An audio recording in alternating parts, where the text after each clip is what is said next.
Hello, welcome. Talking to you today from my car. Quickly, spontaneous video, but someone just asked me and I thought I'll answer in the video so more people can reach to this answer. So what makes you stick to the raw vegan lifestyle the most?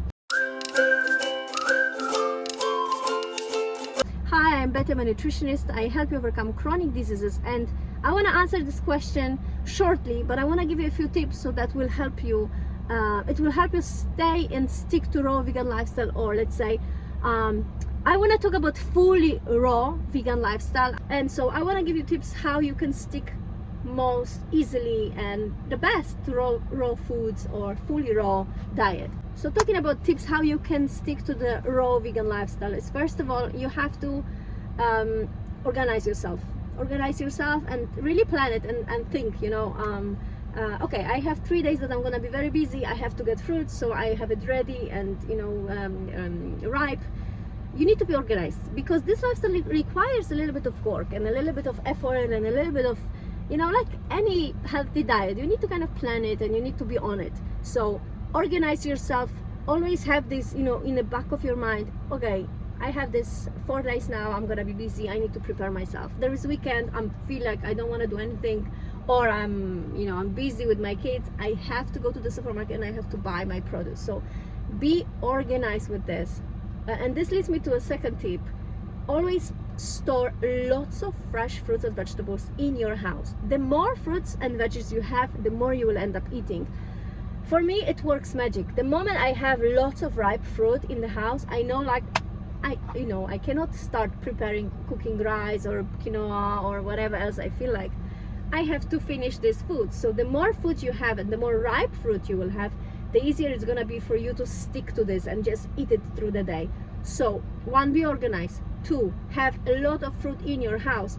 3, educate yourself and find your why. In my program, I work a lot on this psychological side of things with people, because I see people, when they just say I want to eat healthy, they don't really know why, and that's when this whole problem starts. Not only that, why is important, there are so many other factors that leads you towards this decision of I want to stick to this lifestyle because I want to get healthy, I want to heal, I want to overcome some problems in my body, I want to sleep better, I want to feel better, I want to be more fit, whatever is your reason. And this will help you stick to this lifestyle. So when you educate yourself, you find out why eggs are not good for me, why salt or sugar, like processed sugars and stuff like that will be unhealthy for me. You will know you will never reach for this. So when I was turning vegan and I was traveling, there was so many situations when I was at the airport and I just felt like there's no options. Like, how can I eat this way? There's no options. And then I never ate something that was not vegan just because I was at the airport and the only thing they had was vegetarian sandwiches.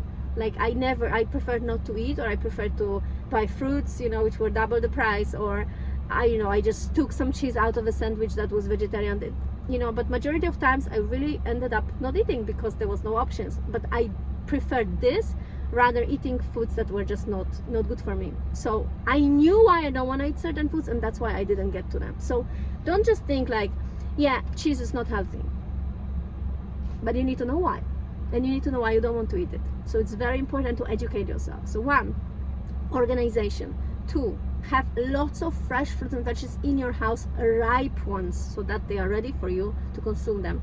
Number 3, always educate yourself and have this in the in your mind, why I don't want to eat certain foods. So important. Another thing, I really think equipment in your kitchen is important, because this helps you go faster and easier. When I didn't have a good blender and I wanted to do ice cream, it took me always such a long time. I had to cut bananas to smaller pieces, place them in the blender, push them in. It was never as beautiful as I wanted. Or I had a juicer and I had that juicer that I didn't like, and I had to wash all these things. Took me so long as a student. I didn't like. So I think equipment can be helpful, especially if you want to be raw vegan and you have the dehydrator, and it helps you making some beautiful meals for the evening, like burgers or pizzas or breads or tortillas or whatever you want to. So this is helpful, the equipment that you have in the kitchen. I really think seeking for mentor and help you at least in the beginning to kind of transition to this lifestyle and help you understand how to deal with this you know, with this change is important. So one is having a mentor, and another tip is having community that helps you thrive. And I can tell you honestly, from my perspective and from my experience, no community actually could help me than the mentor. The community is amazing, and often I am very specific and very kind of like I expect a lot from people.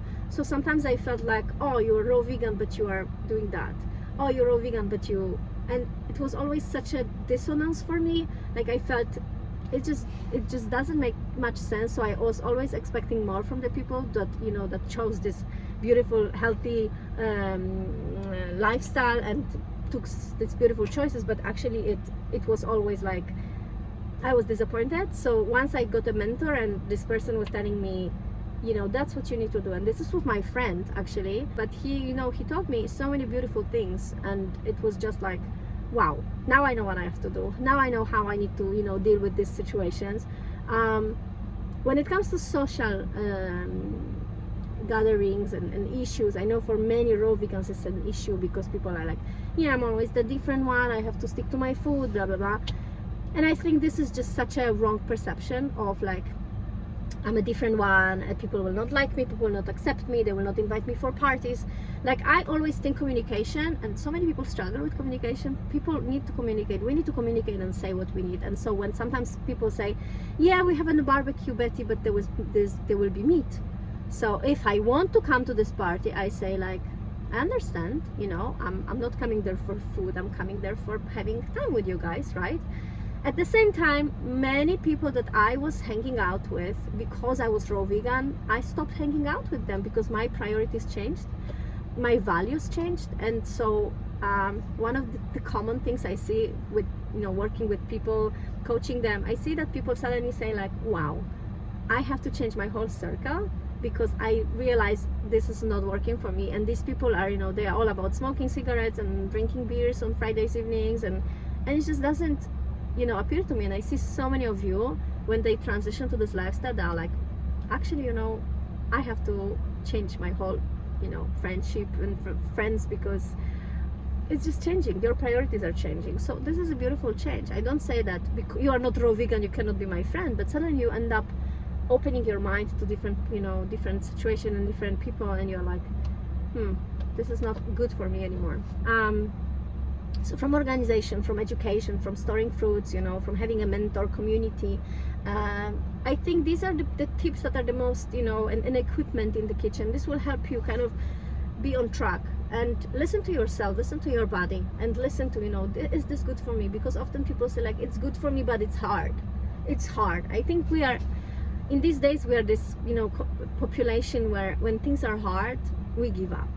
Like, I think it's hard, I know.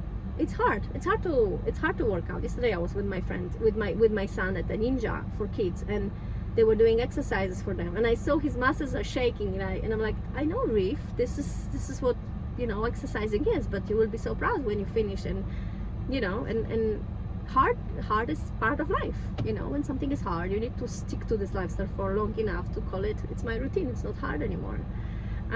Everything is hard in the beginning. Driving is hard in the beginning, and everything is hard in the beginning, and stick to it. Don't excuse yourself and say, yeah, it's hard to stick to this, you know. It's hard, but that's how we have results, you know. So I think when you want to change, and when you need to have a clear vision and say, it's gonna be hard. That's pretty much it. If you have questions about this lifestyle, about raw vegan lifestyle, let me know in the comments. If you have questions, you can always message me on my Instagram. From now, I'm saying goodbye to you, and I'm showing you this beautiful view that I have here from my car. Thanks so much for watching, and see you in the next video.